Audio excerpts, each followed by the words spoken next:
My first camera was the A6400 with a kit lens. I mostly bought it to record my workouts and track my form. And for a year I did that. It wasn't until I decided to take pictures of my lovely girlfriend that I dove deep into photography and lenses.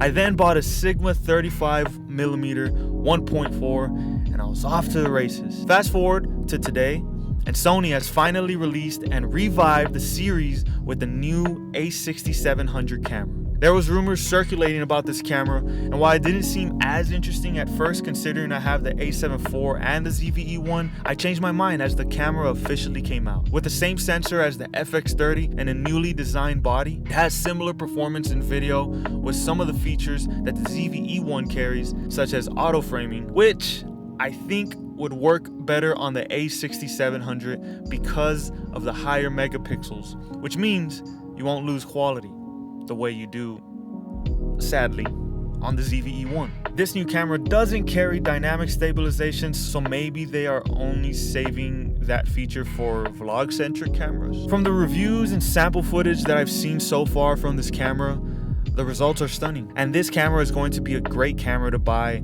as a main camera or a B camera. Where I used to recommend the ZV-E10 as a starter camera, I'd probably recommend the A6700 as the next step after the ZV-E10. Something with better performance in photo and video, but still not an absurd price. Speaking of price, this camera comes in right under $1,400, and compared to other APS-C cameras, this is priced fairly high, but the camera also outperforms all the other competitors in its range. So the price doesn't seem as bad when you realize you're getting 422 10-bit color, updated color science, some new Sony features, a bigger battery, and the autofocus from the A7R IV. And unlike the FX30, you also get a mechanical shutter. Something I forgot to mention is the record times.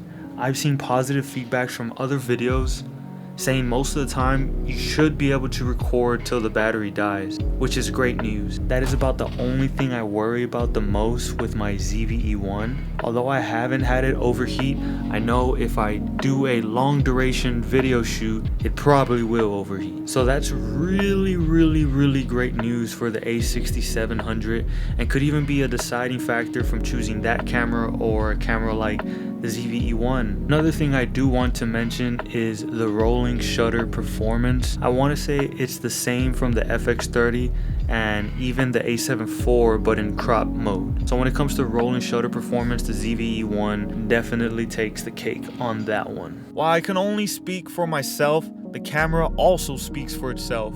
But I'd put this camera as the best hybrid camera to buy in APS-C. This would be the equivalent to an A7 IV, which demands a lot of respect. And like I said before, this camera can definitely be a main camera for all your work, and most clients won't even be able to tell a difference from a crop sensor to a full frame. I didn't want to take too much time out of your day, just wanted to give you guys some thoughts on the camera. If I'm able to get a hold of this camera, I'll test it out and make a video on it and give it some further thoughts. The one thing I do want us all to remember is not to get new gear syndrome. When new gear comes out, we find a justification to buy it and why it would be useful, but truthfully, most of the new cameras that are coming out, while having great features, aren't going to be something revolutionary. So really just take the time to see if the new camera or new gear is really a smart fit for you. If there's anything I did learn, it's not to buy unnecessary gear and make smarter choices with my money. So keep that in mind when you're looking at this camera. But if you guys have ordered this camera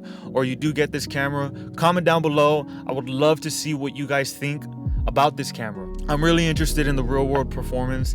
And again, I do think that this camera will be the equivalent to an A7 IV. And truthfully, if I didn't have my ZV-E1, I feel like I would have gone this camera. This camera is not a slouch, and at the price, it's cheaper than the ZV-E1, so it does make sense. While the ZV-E1 is full frame and it does offer 4K 120 at full frame, and it's a beautiful image and I love the camera, I just think maybe the A6700 might have been a better fit. Again, if you guys get the camera and you guys have other thoughts, go ahead and drop a comment down below. That's it for this video. I gotta go out to a shoot right now. That's why I'm doing this in the car.